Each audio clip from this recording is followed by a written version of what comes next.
Chris Lee and Blake Lovell of Southeastern 14 here to preview basketball games in the SEC for Tuesday night, January 17th. We'll go in order of tip-off.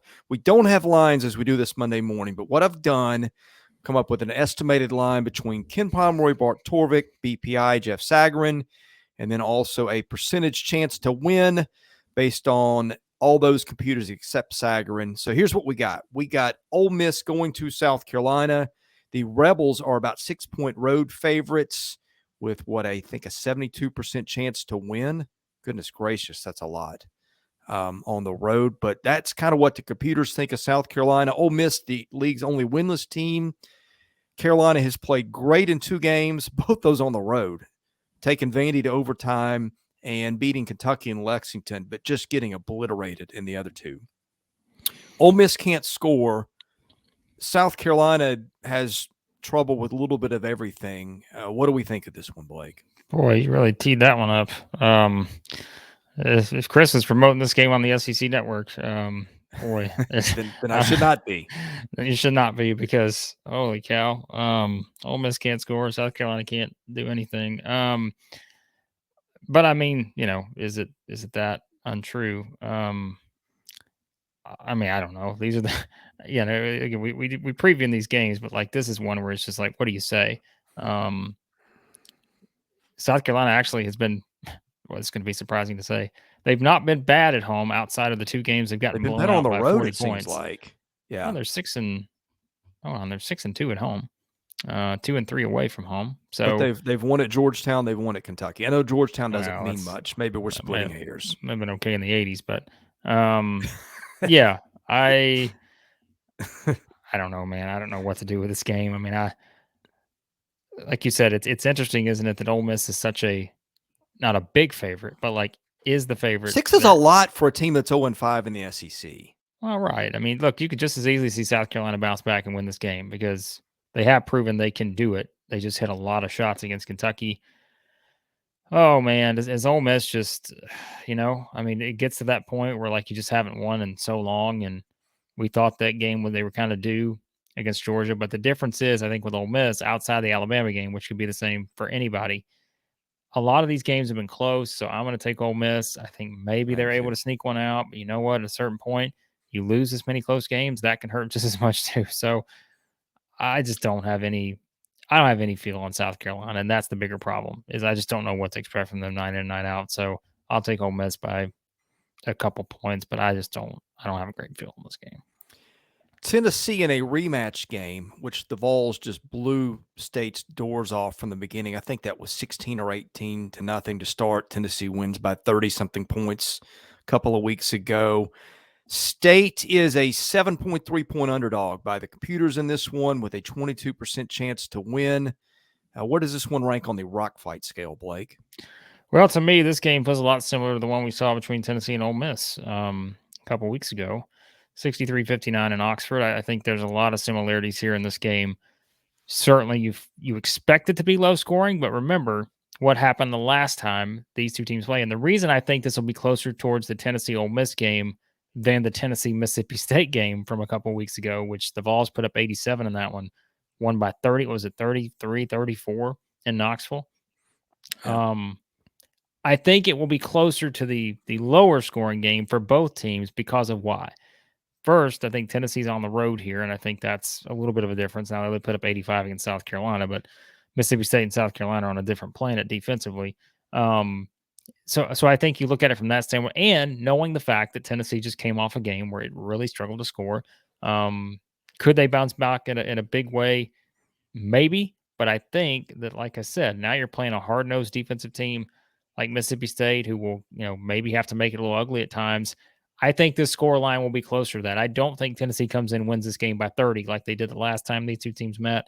But I do still think Tennessee wins this game because, again, what's our problem? We just have trust issues with Mississippi State scoring the ball, and against the number 1 defensive team, the last time they didn't do so well, did they? I know it was on the road. It was in Knoxville, but they only put up 53 points. They went 7 of 17 from the free throw line, 4 of 18 from 3. Tennessee had a really good offensive performance in that one, if you remember. Yeah. But I don't know that you'll get that same offensive performance here from Tennessee because of all those factors I just mentioned. But this does feel like a lower scoring game. I think it's probably a closer game, much closer than it was the time before. But maybe this is a game that kind of goes down to the wire. But having any confidence in Mississippi State to consistently score the ball, that's an issue right now. So I'll take Tennessee. Yeah, here's my quick thoughts on this one. Both teams have had trouble offensively, but Tennessee has flashed for games at a time in a row the ability to be a really good offensive team. Now, there's no consistency with it and hasn't been for a couple years, but State really hasn't flashed that at all. And if this gets to be a close game, State shoots 61.1% from the line. That ranks 359th, according to Ken Palm. So everything to me, I'm with you. I don't think this is a 30-point game again because it's in Starkville, but everything to me points to the Vols. All right, next one in our backyard of Nashville, Alabama visits Vandy. And I don't know how else to say it. This is Alabama's first game coming off the Darius Miles situation. If you don't know about that, look that up. Alabama's been steamrolling everything, but I don't know that I've ever seen a team in a spot like this where you had something like that with the teammate. Computers have got Alabama as a 9.8-point favorite with an 85% chance of winning. Vanderbilt's played well of late, just beat Arkansas pretty decisively in its own building. We've mentioned Alabama's had troubles in Nashville in the past. That said, I think Alabama's won maybe the last two here in Nashville. I don't know, man. This one is one that I think as good as Alabama's been, you've got to be a little bit cautious in this spot, given everything that's going on. Well, I'm going to talk about the stuff. Like I said, I have no idea. I can't properly analyze what to expect given all that. But if we've never seen anything like that. Well, just if I'm just analyzing the game on the floor, all right. Yeah, like you said, I think Alabama's won the last three there. The last one last season, they won by 2. Before that, as we know, Vanderbilt had just, it had just been a hard place for Alabama to win. And they've just, even in games they've won there, guess what? It hasn't been pretty since I don't know when. Like, they won by 15 a couple years ago. But outside of that, like, it hasn't been overly pretty. And I think that's something to keep in mind here. Not because we're saying that Alabama's ready to slip, but because historically, I think there is something to that. It just is what it is, right? There have been good Alabama teams in the past that have not played well in Nashville at Memorial Gym. But I do think this one is on a different level. And I think that is why, you still kind of expect Alabama to come out and win the game. But Chris, you and I talked about it in the reaction video we did earlier. Memorial Gym looked like Memorial Gym again against Arkansas. A little bit. I think it's going to be this. Well, it was a much better. I'm not saying it's, the 90s, but better than it's been. Way better than it's been, in my opinion. I think you had much more, home-like atmosphere. Now, there are going to be some hard hats in the building here. We may know a couple people bringing the hard hats from Alabama to watch this one, but I think there's something to that I think the gym will be rocking. A lot more fan support for Vanderbilt, knowing you're playing what I said I think is the best team in the country in Alabama. But going on the road's always different than playing at home. So I think it will be a tougher game for Alabama. I'm not going to say that any of us would be shocked if they come out and hit 18 threes and win by whatever. But what's the magic theme we've said all season? Vanderbilt keeps things close. Even against good teams, they've kept it close. And here's another good team. It's like if I had to make a bet, we're not bettors, but like if we had to, I would probably still bet, as good as Alabama's been, for Vanderbilt to somehow keep this thing within 10 to 12 points, right? Yeah. Because that's just what we've seen in literally almost every game they played in this season. So, for that reason, I think there are so many different wild outcomes you could see in this game because Alabama is so good that they could win this game going away easily. But Vanderbilt has been so close so many times. They get over the hump against Arkansas, played so well. And like you said, that there's other factors involved. There's so many things. The historical Bama in Nashville, like there's a lot to this game. I would want no part of it in terms of trying to figure it out. But I don't know, man. This is a tough one to kind of analyze because it should be easier than you probably think, and it could be just as easy as Alabama is just on a different level and Yeah. shows that in this game. But the Vanderbilt portion of this just makes me really kind of rethink things a little bit in terms of how it could play out. Yeah, I'm with you because, okay, the computers factor in the whole season, right? And that factors in Vanderbilt losing to Grambling at home, barely beating Alabama A&M at home. Some things that are not really good bullet points on Vanderbilt's resume. But Vandy has played much better its last 4 games. Although I say that 4 games ago was the game that it needed overtime in Nashville to beat South Carolina. But you feel like Jerry Stackhouse's teams always sort of started to get it more together around this time of the year. And that appears to be what's happening right now, number one. Number two, the computers don't factor in a situation like that. And I think that is a tough spot for any team to be in, even if you're a pro team, much less, 18 to mostly 21-year-old college kids. I mean, I don't know how you go through the week without that being something of a distraction, even up to the coaching staff. I mean, they recruit these kids, they love these kids. That just was a devastating event. And I think that's, games aren't just played on computers. And this is one that's got several factors that really need to be underscored in that regard. Well, and even if you do look at the computers, right? Most think this is a closer type game. Right. So yeah, I mean, again, I know we talk about the computer stuff all the time. We laugh and joke about it, but I just would. I think Alabama wins, but like I said, this game to me has a more variety of outcomes than I would have guessed probably a week or more ago. Yeah. I just think there's a lot more just given Vanderbilt's coming off a huge win. Alabama's coming off a huge win where they played well, but like you said, there's certainly other things involved.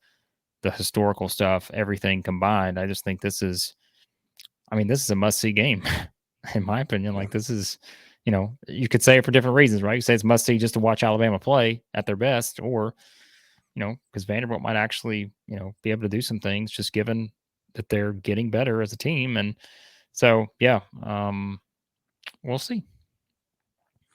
Betting $11 to win stinks. BROTHROW, you can bet 10 to win 10. It lets you bet on all 50 states because it's not the house. Bettors have a fair chance at winning. It's the only sports betting platform that doesn't take a cut of every bet. No need to deposit money, no minimum bets, no need to connect your bank account as bettors pay each other directly. It's a hassle-free sign-up process that gets you in the action in seconds. Go to brothrow.com/SE14. Join the community today. Ask to get in our community of Southeastern 14.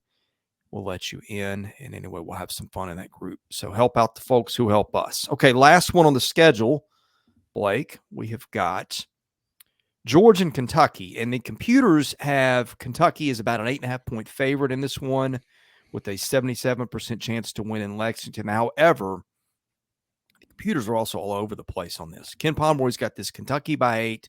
Bart Torvik has got Kentucky by 4.4. BPI's got Kentucky by 11.1. And Jeff Sagarin, 10.1. It is rare that you see such differences in opinion in computers at this point in the season, but that's where we are. Georgia's 13-4, 3-1 in the league, and Kentucky, I don't know how you explain losing to South Carolina at home and then going to Tennessee and beating a Tennessee team that's top 5 team in the country in Knoxville. But that's what the Cats have done. I don't know what to make of this one. I mean, I think the most logical take seems to be that Kentucky was a national title contending level team coming into the season, and that we finally saw some of that in Knoxville, but it's also just one game. Well, I mean, look, so you can ask the question, when's the last time Kentucky lost back-to-back home games? That was during that 9-16 season a couple years ago, where they lost to Tennessee and Arkansas back-to-back. But Tennessee and Arkansas are not exactly South Carolina and Georgia here. And we are high on Georgia, as we said. We've seen it. We see that they're turning a corner. The best bet would not be to bet on Kentucky losing back-to-back home games. But if you are a better and you want to look at some numbers, Georgia's 10-7 against the spread this year. Kentucky's 5-11-1. So if you're just looking at it from a spread standpoint, that's worth noting. And 10 of Georgia's 13 wins have come at home, which, like a lot of teams, we said, take care of business at home, you'll be in good shape. The reason why I think you say, the numbers data may be all over the place is because this is an unprecedented situation for this Kentucky team. Because they come off beating a great team, and now it's like, how do they respond? And I think that's a fair question, because we don't know that, because we haven't seen this yet. Like, we haven't seen them in this spot where they beat a top 5, top 10 type team, even a top 25 team, right? They got the win against Michigan, but that was it up until this point. So how do they respond? Is this that turning point? We said it could be by winning in Knoxville. Is this the turning point? And maybe we see them come out and just take control from the tip, which is what you exactly want to see if you're a Kentucky fan. You want to see them come out with the same type of aggression they showed after getting down 8-0, battling back, getting punched in the mouth, and getting up and taking care of business. And I think Georgia will do some things that, that they have to have a good game from the usual, cast, right? I mean, they've got to have a good game from Kerry Roberts. They got to have a good game from Kari Oquendo. So Terry Roberts, Kari Oquendo are on their games. They will have a shot here, I think. But that's where I think, the play of the big guys, like Braylon Bridges, he's got to be good in this game, knowing what's coming, on the other side with Oscar Tshiebwe and such. So, I mean, look, I can't pick against Kentucky here just because I think that I do think I saw some things in that game. Now, injuries are important too. We don't know perhaps what Jason Casey Wallace is, Severe Wheeler. Those are things we don't know. And so I think it's very hard to right now to tell you exactly with full confidence that this couldn't happen. Because again, who plays, who doesn't play, that's important. But for now, I'm going to bank on Kentucky bouncing back. But Georgia has been a tough team this season. And, they just come off a road win. I know it's against Ole Miss, but that builds some confidence, their first road win of the season. So, I think I would bank on Kentucky finding a way to get it done here and maybe get some of that swagger back. We saw Cal have that swagger back in the press conference and such, but in Kentucky as a team have that. Well, I don't want to get into all that, but I know where you're that going. was overblown. That was a joke. Well, I think that was. I'm just saying from the standpoint of they got the win they needed to get, and I think that you would fully expect them now to translate that into, now getting a win at home against an improving Georgia team.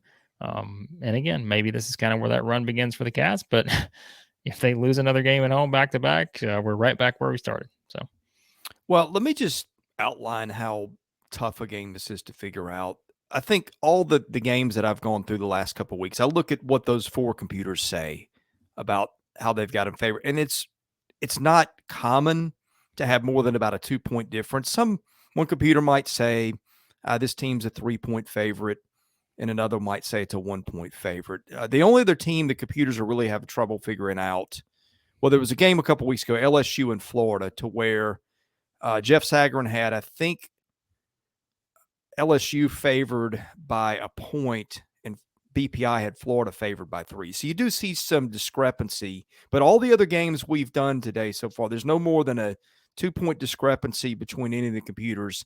And this goes as much as a 7-point discrepancy almost in expected outcomes here. So, when you're saying the computers think, it depends on which computer you're talking about, because they are, and really where they're very split is Kentucky, and frankly, for good reason.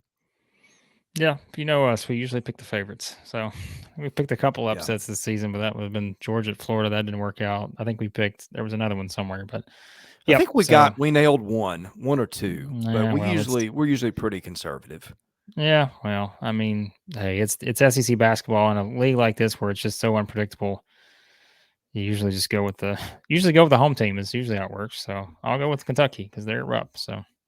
Well, and I hope the value in our videos is pointing out some different things. We may sound like we're speaking out of our mouth one side 1 minute and the other the next, but the point we're trying to make here is these are all the factors you need to be looking at going into the game. And I hope we do a good job of laying those out, even if they do confuse the audience and even us at times. We make picks for fun. We're not, Right. as we say every video, we're not professional bettors. Like, we know that's kind of the world we live in. Like, and we do it sometimes too, right? Football, especially. But I mean, we're previewing games. We're talking about games. That's what we do. Like, we're not here to say, oh, look how right we were. Look how wrong we were. Like, yeah, that's going to happen. I mean, it's just part of what it is. But We're not above that. well, I mean, look, we'll tell you we're right. But no, yeah, I mean, it's just we just have fun with this. Like, it's fun picking games. Like, it's fun to say, oh, here's what I think will happen, and then we turn around and South Carolina beats Kentucky at home, right? So it's just those kind of things. But yeah, it's this league, and this league is something. We've got wall-to-wall coverage of SEC basketball. I don't know that you'll find anything like what we do out there. We preview every game involving SEC teams for football and basketball, and we'll probably be doing that for baseball too, to be honest. We recap all the games. Sometimes not long after they're finished, we'll have an occasional live stream.